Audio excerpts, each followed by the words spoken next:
아멘. 오늘 레위기 11장 말씀을 통하여서 내가 거룩하니 너희도 거룩하라 라는 제목으로 말씀을 나누겠습니다. 아론은 대제사장으로서 이제 두 아들 엘르아살과 이다말과 함께 백성들의 거룩한 것과 또 부정한 것을 잘 구별하고 올바로 가르칠 수 있어야 합니다. 그래서 오늘 이제 정결한 짐승들과 부정한 짐승들에 대한 규례를 하나님께서 또 모세를 통해서 가르쳐 주시죠. 하나님께서 이스라엘 백성들에게 이것을 구별하는 몇 가지 이제 기준들을 오늘 말씀을 통하여서 우리가 살펴볼 수가 있습니다.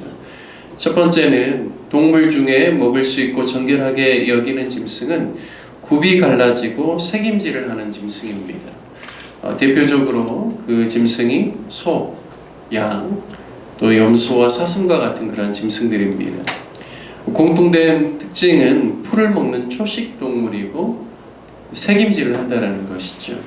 이들은 대부분 다른 동물에 비해서 깨끗하고 온순한 그러한 동물들입니다. 하지만 부정하게 여기는 짐승은 굽이 갈라지지 않았거나 색임질하지 않는 동물들로서 대표적인 동물이 7절에 나온 돼지입니다. 쪽발이 갈라졌어도 색임질을 못하고 또 특별히 돼지는 잡식성이고 또 무엇이든지 먹어 치울 뿐만 아니라 또 키워보면 굉장히 또 지저분하고 더럽습니다. 그래서 첫 번째로 우리가 이 정결한 것과 부정한 것을 구별하는 첫 번째 기준이 바로 색임질 그리고 쪽발이 갈라져 있는 그것으로 먹을 것과 먹지 않을 것을 주님께서 구별하고 있습니다. 돼지는 특별히 가축으로 많이 키우지만 이스라엘 백성들은 키우지도 않고 먹지도 않는 그런 동물이죠. 아마도 이 더운 기후, 건조한 기후에서 소에 비해서 이 돼지가 함유하고 있는 지방이 훨씬 많기 때문에 아무래도 부패하기가 쉽고 또 보건위생상 적합지 않다라고 아마 그렇게 판단이 됐을 거라고 생각합니다. 8절 말씀에 보면 이러한 고기를 먹지도 말고 그 시체를 만지지도 말라. 그렇게 되면 부정하게 되리라 말씀합니다. 그러니까 사체에 대해서는 만지는 것 자체가 부정하게 된다는 것이죠. 그리고 이스라엘 백성들은 이 두 가지 기준에 따라서 색임질하고 그리고 쪽발이 갈라져 있는 짐승들만 이렇게 고기를 먹을 수 있고 그렇지 않은 짐승 둘 중에 하나도 충족되지 두 개가 다 충족되지 않고 하나만 충족되더라도 먹지 말라라고 하는 것입니다. 저는 이 부분을 보면서 하나님의 백성들이 정결하고 깨끗하며 또 온순한 성품을 따라서 살아가는 것 그것이 먹는 음식에서도 이방인과 다른 점으로 구별되고 있다는 것을 또 보게 됩니다. 두 번째 특징은 뱀과 같이 혐오스러운 생김을 갖는 짐승들은 먹지도 말고 혐오할 것이라고 말씀합니다. 뱀이 혐오스러운 짐승의 대명사가 된 것은 교활하게 인간을 속이고 또 하나님을 거역하도록 유혹하고 죄에 빠지게 했기 때문입니다.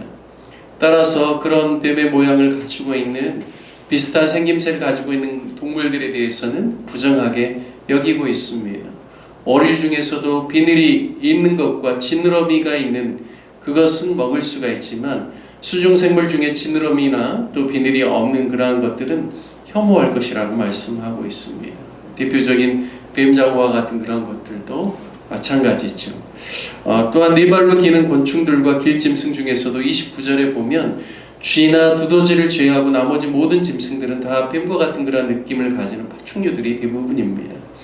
이스라엘 백성들에게 먹을 수 있는 음식이나 먹을 수 없는 음식을 구별할 때 이 건조하고 그 더운 기후에서 안전하게 먹을 수 있는 보건위생적인 측면의 접근도 있지만 오늘 말씀을 통해서 알 수 있는 것은 하나님의 백성으로서 이방인들과 구별되는 영적인 그러한 측면들도 같이 적용되고 있다는 말씀입니다.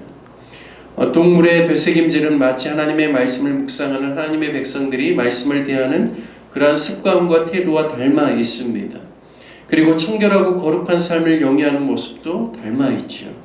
또한 악은 그 모양이라도 버리라고 하신 것처럼 혐오스럽고 더럽고 징그러운 것은 가까이 하지 않으려는 모습도 하나님의 이 규례 가운데 정해져 있습니다. 뿐만 아니라 세 번째로 볼 수 있는 것은 폭력성입니다. 맹수나 맹금류는 다 부정하게 여길 짐승들로 분류해 놓고 있습니다. 당시 구약에서는 하나님의 백성들이 이방인들과 구별되는 기준에서 우상 숭배를 하지 않고 또 살아계신 또 유일하신 여호와 하나님을 믿는 것과 또 그들의 삶 가운데서 또 더러운 것이나 혐오스러운 것이나 폭력적인 것을 가증히 여기는 모습으로 이방인과 하나님의 이스라엘 백성의 차이점을 구별했다라는 사실을 알 수가 있습니다. 하지만 신약시대를 살고 있는 우리들은 더 이상 음식을 통하여서 먹는 규례를 통하여서 믿는 사람과 믿지 않는 사람의 구별을 가지고 오는 것이 아니죠. 이제 그 모든 것들은 어떤 것이든지 우리가 잘 요리해서 먹을 수만 있다라면 하나님께서 허용해 주셨습니다. 특별히 사도행전 말씀에 보면 이방인을 만나게 되는 그런 규례 가운데서 이방인 고넬료를 베드로가 만날 때 하늘에서부터 여러 가지 그러한 부정하게 여기는 유대인들이 짐승이 내려오는 것을 통하여서 먹으라라고 이야기를 하셨죠. 그래서 물론 그게 영적인 의미로는 이방인들을 가증히 여기지 말고 만나라는 그런 의미이기도 하지만 먹는 것에 대해서는 자유로워졌습니다. 하지만 우리가 이 시대를 살아가면서 예수님께서 우리에게 친히 구별케 하신 것은 하늘에 계신 너희 아버지께 너희의 착한 행실을 보고 이방인들도 하나님께 영광을 돌릴 수 있도록 너희가 세상의 소금이요 빛으로서의 역할들을 통하여서 너희가 이방인들과 믿지 않는 자들과 구별성을 가지라고 주님께서는 우리에게 가르쳐 주셨습니다. 신약시대에는 많은 사람들이 이기적이고 음란하고 퇴폐한 그러한 세상과 세속 가운데 물들어서 살지만 착한 행실을 통하여서 구별됨을 보이고 하나님의 거룩성을 나타내라고 주님께서 우리 가운데 명령하고 계십니다.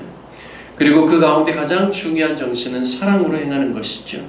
원수와 같은 그러한 자라도 미워하지 않고 사랑으로 하려고 또 오히려 나를 핍박하는 자들을 위해서 기도함으로 악을 선으로 이겨나감을 통하여서 하나님의 사람의 다른 점을 세상 가운데 보여줄 것을 신약 성경은 우리에게 이야기하고 있습니다.